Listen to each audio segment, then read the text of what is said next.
ابتدائی گفتگو میں سے پیارے حبیب کی یہ گفتگو تھی، آخری ایام کی یہ باتیں ہیں۔ آپ کہتے ہیں اگر میں نے کسی پہ کوئی زیادتی کی ہے، کسی کا کوئی مال لیا ہے، کسی کو میں نے جسمانی تکلیف دی ہے، تو میں محمد تمہارے سامنے بیٹھا ہوں صلی اللہ علیہ وسلم، مجھ سے بدلہ لے لو، مجھ سے بدلہ لے لو۔ قیامت کے دن سوال نہ کرنا، آج میرے ساتھ اپنا معاملہ ٹھیک کر لو۔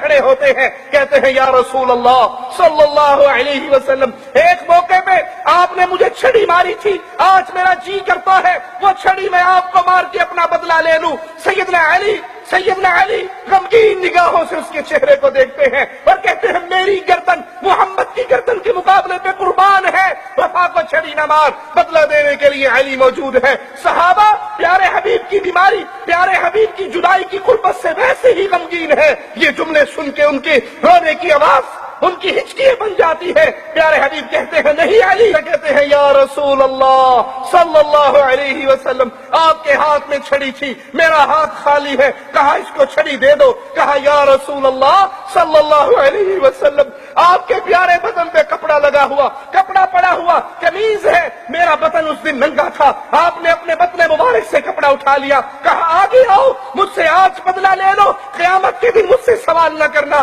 اللہ کی عدالت میں نہ پوچھنا۔ آگے بڑھتے ہیں، ہاتھ میں چھڑی ہے، صحابہ کی غمگین نگاہیں ہیں، دکھ بھری نظریں ہیں، پیارے حبیب کی جدائی کا وقت ہے اور یہ کیا کرنے لگا ہے؟ دوڑتے ہوئے آگے آتے ہیں، جب مصطفیٰ کے قریب پہنچتے ہیں اس لاٹھی کو پھینک دیتے ہیں، بھاگ کے مصطفیٰ کے بدن سے چپک جاتے ہیں، اپنے چہرے کو مصطفیٰ کے بدن پہ لگاتے ہیں، آنکھوں سے آنسو بہتے ہیں، کہتے ہیں یا رسول اللہ صلی اللہ علیہ وسلم، ارادہ گستاخی کا نہ تھا، ارادہ توہین کا نہ تھا، میں سمجھ گیا پیارے حبیب ہم سے جدا ہو رہے ہیں، میں سمجھ گیا رسول اللہ کی وفات کا وقت ہے، میں سمجھ گیا یہ ہماری آخری مجلسیں ہیں۔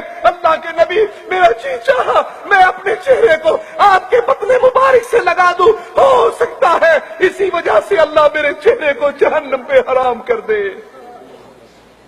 لیکن لوگوں مصطفیٰ کی سیرت کو تو یاد رکھو، پیاری ہستی پیارے حبیب کی، پیاری ذات میرے مصطفیٰ کی اپنے آپ کو پیش کرتے ہیں۔ اگر میں نے کسی کا کوئی حق مارا ہے، کسی پہ کوئی زیادتی کی ہے، ارے مصطفیٰ تو مجبوروں کا حق دینے والے، کمزوروں کا بوجھ اٹھانے والے، وہ کس کا حق مارتے، وہ کس پہ ظلم کرتے؟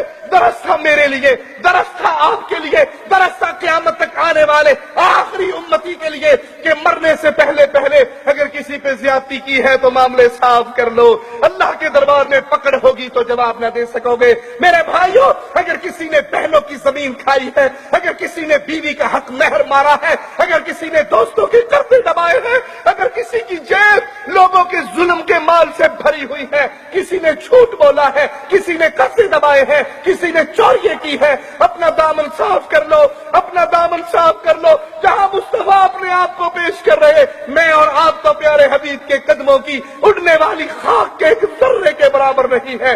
اگر قیامت کے دن پکڑ ہوگی تو پھر جواب نہ دے سکیں گے۔ پیارے حبیب علیہ الصلوۃ والسلام آخری ایام میں ہے۔ صحیح بخاری و مسلم میں سیدنا عباس سے روایت ہے، انصار کی ایک مجلس کے پاس سے سیدنا عباس گزرتے ہیں، دیکھتے ہیں انصاری رو رہے اپنی مجلس میں بیٹھ کے پیارے حبیب کو یاد کر کے، آپ کی جدائی کے لمحات کو یاد کر کے رو رہے۔ آپ نے پوچھا کیوں روتے ہو؟ انصاریوں کی جماعت تمہاری آنکھوں سے آنسو کیوں بہ رہے ہیں؟ کہا ہمیں مصطفیٰ کی مجلس سے یاد آتی ہے، مصطفیٰ علیہ السلام کے ساتھ گزرا ہوا لمحہ یاد آ رہا ہے، جب جی چاہتا تھا مصطفیٰ کے مکھڑے کا دیدار کر لیتے تھے۔ آج کتنے دن ہو گئے پیارے حبیب بیمار ہو کے اپنے حجرے میں ہے۔ یہ پیارے حبیب کے ساتھیوں کی محبت ہے۔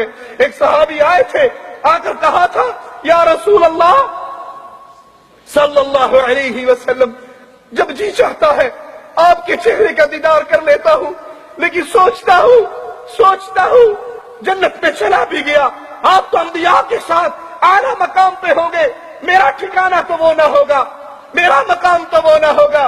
اے پیارے حبیب، جس طرح آج آپ کے دروازے پہ آپ کا پہرے دار بن کے کھڑا ہوں، آپ نے کہا جو مانگنا ہے مانگ لے، میں ایک ہی بات مانگتا ہوں، پیارے حبیب مجھے جنت میں اللہ آپ کا